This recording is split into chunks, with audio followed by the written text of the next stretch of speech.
Ladies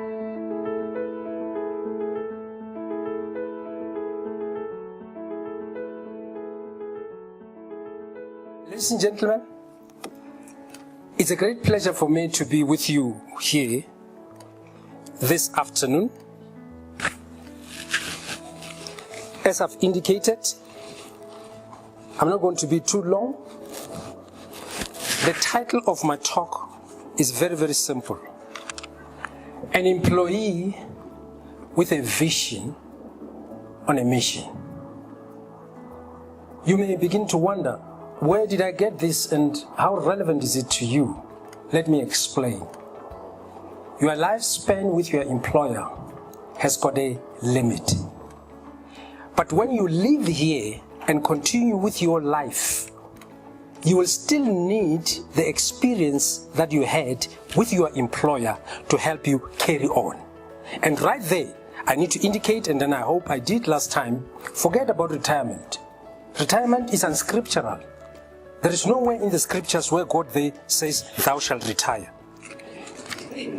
So, beyond retirement, you are still going to work. I'm in my mid-60s now. I know what I'm talking about. And I can guarantee you this. All the experiences that you have had in your lifetime are a deposit which are going to serve as a source of withdrawal as you carry on with your life. I always get worried with people say, yeah, now I'm retired, I'm going to relax. For your information, I've never worked as I'm working at the moment. There are times when I'm in the office at 6 until 6 in the afternoon, and it has never happened before in my lifetime.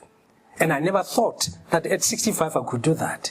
So you never know where you'll find yourself, right? So what I'm going to suggest to you here is just a few things that you really need to take into account so that as you proceed with your service, with your employer, and I want to mention something very important here, you enjoy what you're doing.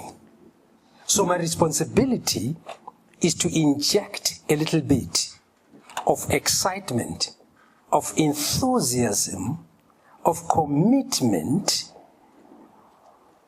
an attitude that will carry you through during tough times. Because if you think you have had tough times, I'm here to tell you the worst is still to come. So it is my responsibility to make sure that you get ready for the worst. And remember, when the worst comes, it's not meant to destroy you. It's meant to strengthen you. Right. I was asked to make a brief reference to the SWOT analysis. Unfortunately, time may not allow to dwell much on this, but I just want to mention a few things which are very important. Strength. Ladies and gentlemen, when it comes to strength, you've got to bear in mind one particular thing. Every one of you has got a contribution to make towards creating a culture that will save the department. Now, that is very, very important, because if you don't do that, you're not going to be able to deal with the weaknesses that are there. So everyone, we've got to mobilize. You see, you senior managers, you've got to mobilize your team to understand that a culture anywhere in the workplace cannot be created by one person or two people. It needs all of us. And in the process, we're going to cross paths.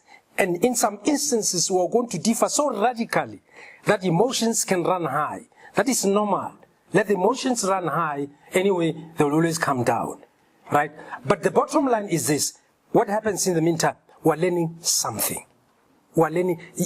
I see repeatedly references made here to teamwork. Ladies and gentlemen, it is our responsibility in our efforts as we create a culture. At the same time, team spirits gets established. It becomes very easy that way. It becomes very, very, very easy.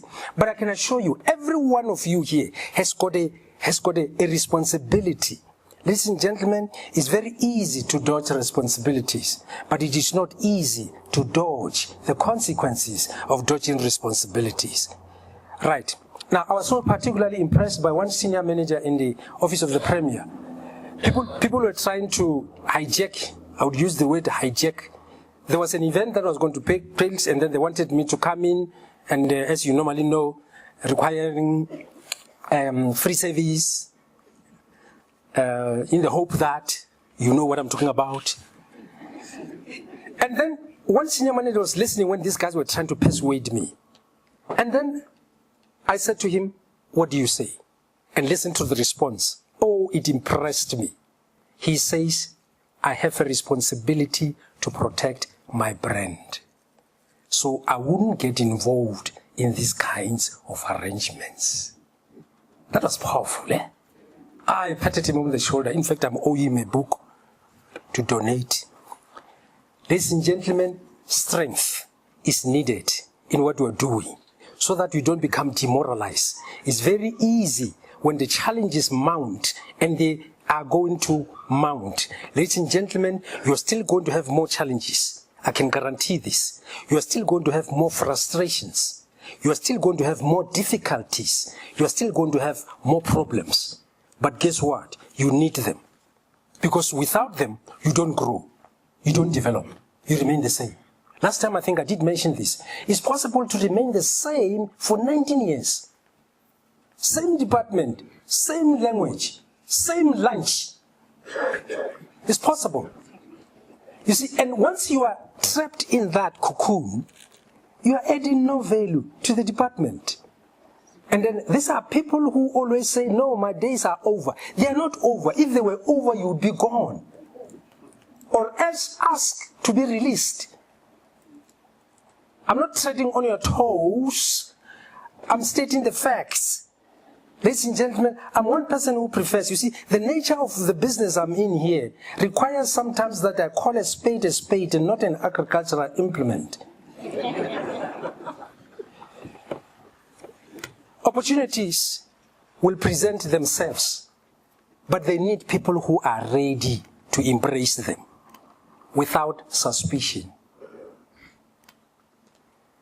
When you are very suspicious, you're going to move pretty slow because you calculate your movements. And some people are ready to walk, others are ready to run. But I can assure you, you need only one person who is dragging their feet, who can affect your morale, who can affect your attitude, right?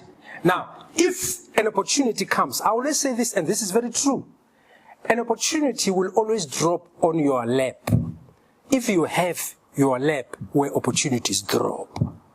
Now, it is a responsibility of the senior management to make sure that members in your team get prepared. They need to understand exactly what is going on and make sure that you tell them exactly what you need to tell them.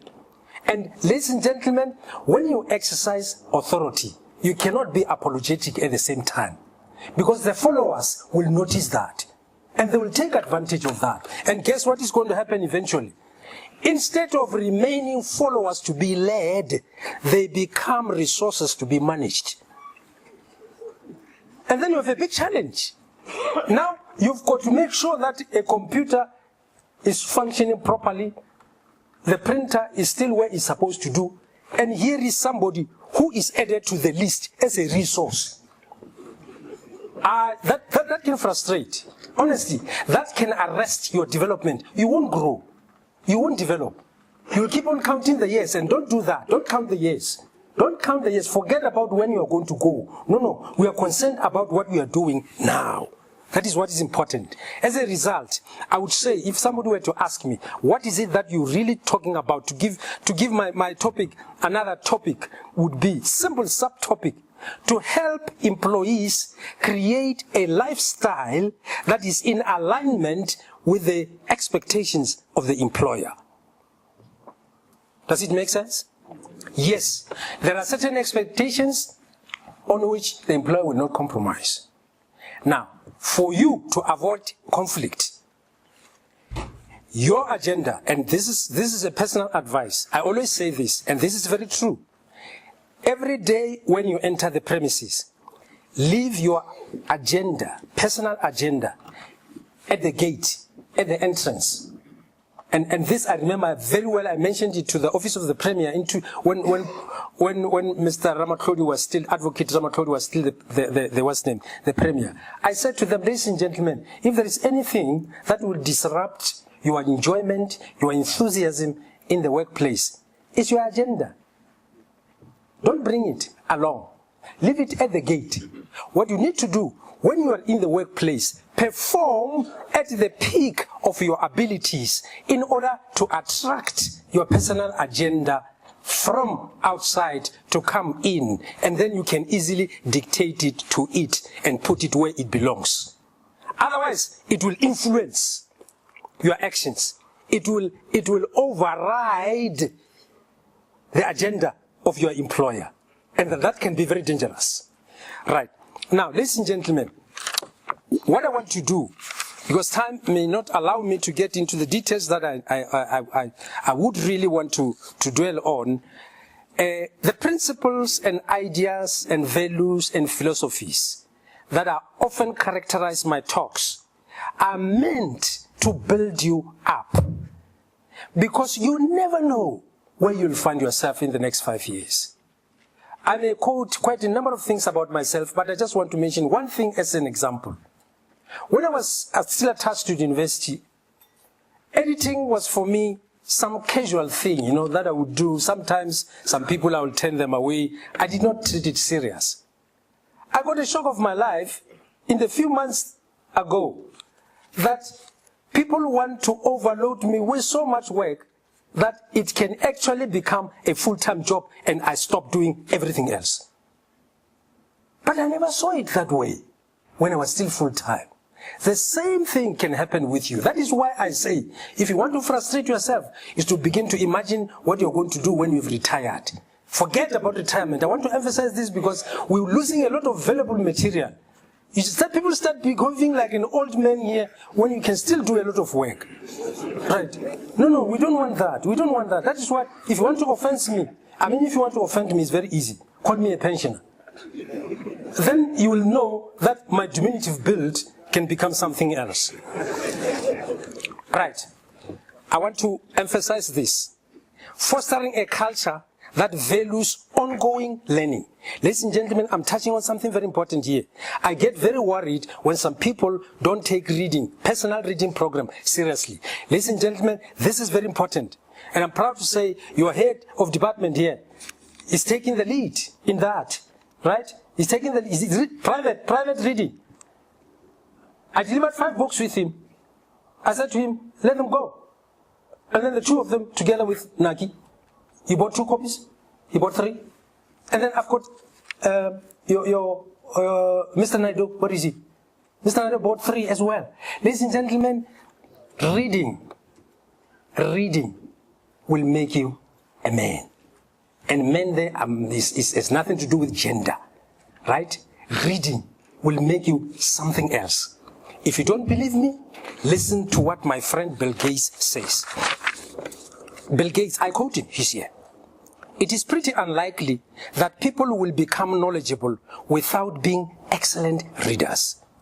I try to make sure I get in an hour or more of reading each weeknight and a few hours each weekend. I read at least 1 newspaper every day and several magazines each week. I make it a point to read at least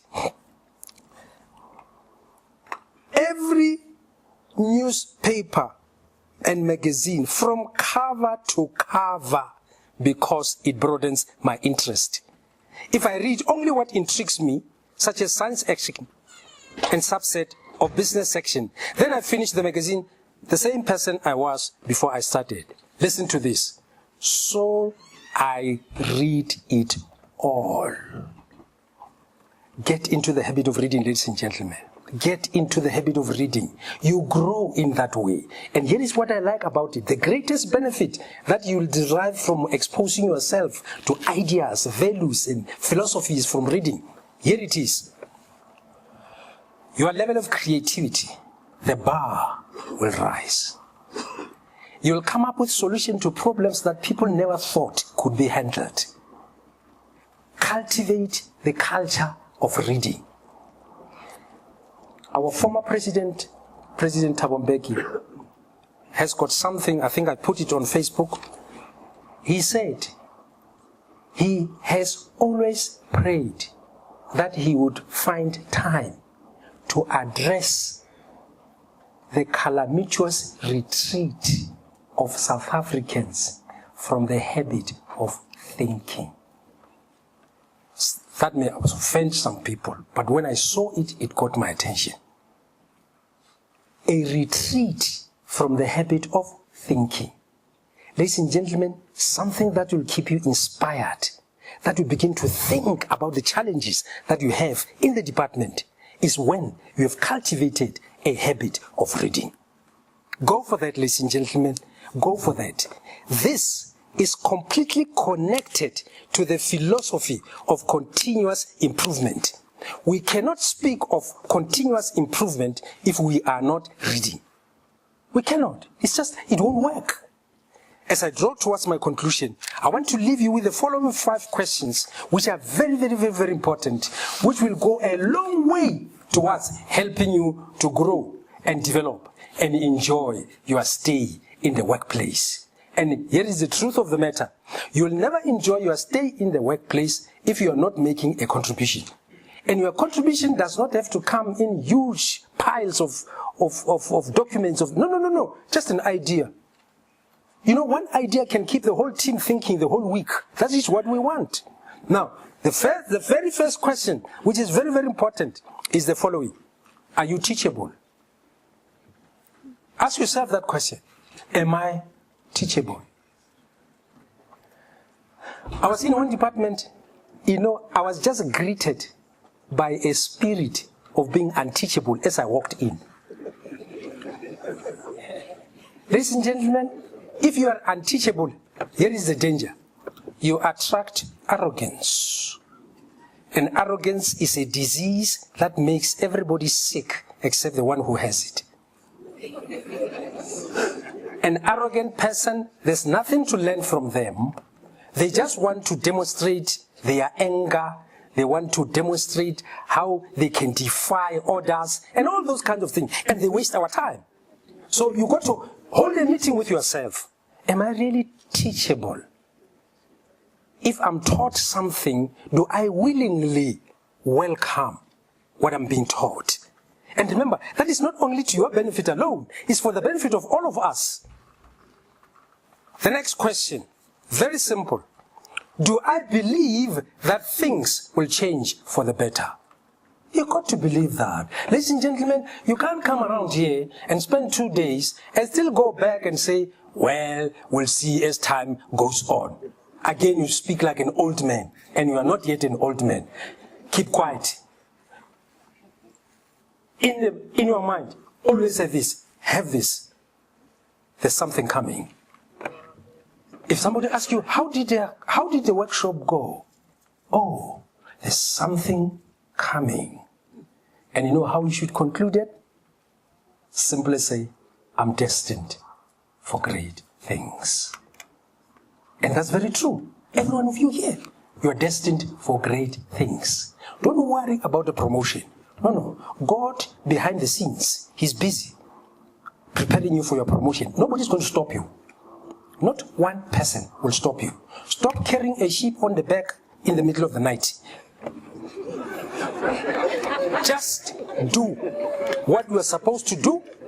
When you are asked to stay behind for the extra 15 minutes, do that. Stop telling you are going to pick up your child. No. Call somebody to pick up your child.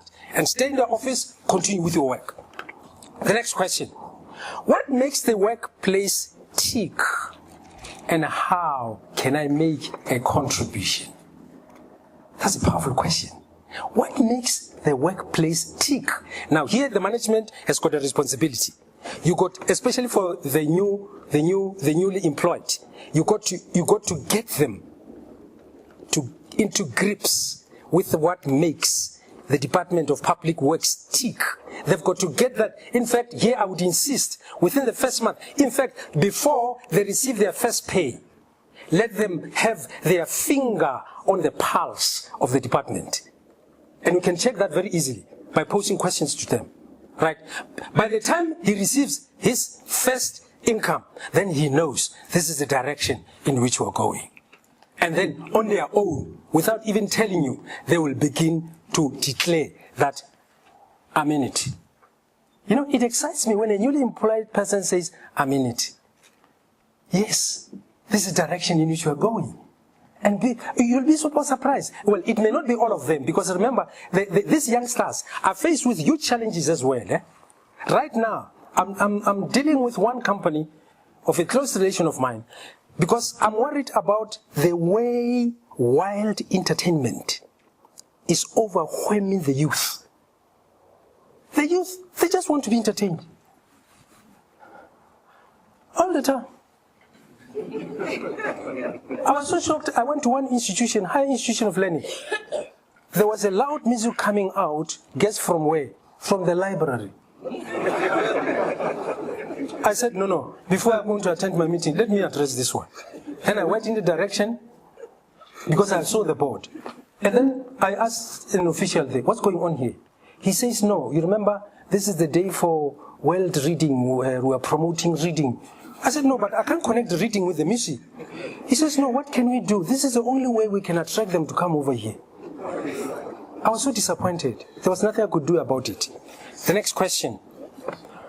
Why are you in the service of your employer? Why? Ask yourself that question every single day. And here is the wrong answer. To put food on the table. It's a wrong answer. Wrong. Wrong 3 times.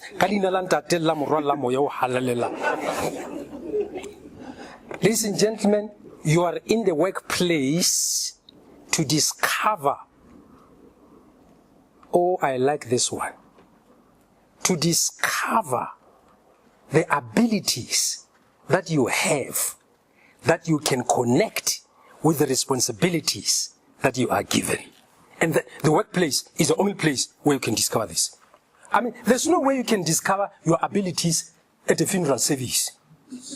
Right? The workplace, that is why it's so important that, ladies and gentlemen, you got to honor the workplace. And the first step in honoring the workplace is to report earlier at work.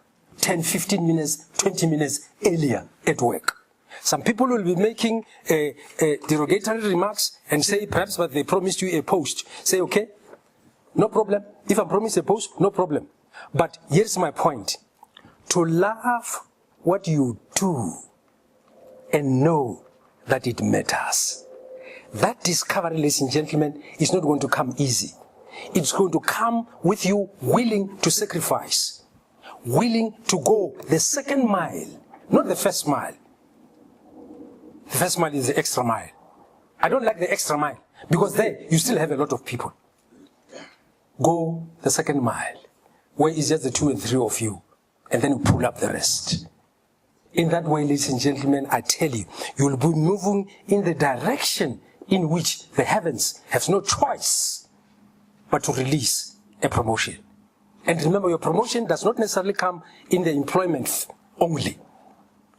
Your child at Vets can give you a call and tell you that he received a scholarship, which also includes you traveling twice to the US, each year for the 3-year period to go and spend some time. Is that not promotion? It is. It is. You see, the problem is that some people, we allow ourselves to think so narrowly that we only think of promotion in terms of where I am in the next position, senior manager. No. You may still remain the manager and enjoy several promotions out of workplace, which the senior manager is not enjoying. And even in some instances, you even invite him to come to your place and see that some of the things that he can't reach himself. Right? That's promotion. So I want you to see these things in a broader context. Now, I always get worried with these grumpy people who will say, I've been here for 27 years and nothing is happening. And my question simply is, are you happening to things yourself?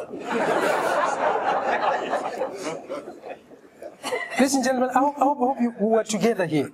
Right. So as I conclude, ladies and gentlemen, with this last question, is my way of functioning appropriate to the imperatives of my work and the requirements of my life and my well-being? Why am I touching on this question? Ladies and gentlemen, the workplace can dismantle you. It can, if you're not careful. That is why it's so important. Understand the policies, how they work. Avoid being called to order about one and the same thing. It's so embarrassing sometimes. Your senior manager has to tell you one and the same thing. Last year this time, they were correcting exactly this. This 2017 is still the same thing. No, there's something's not right somewhere.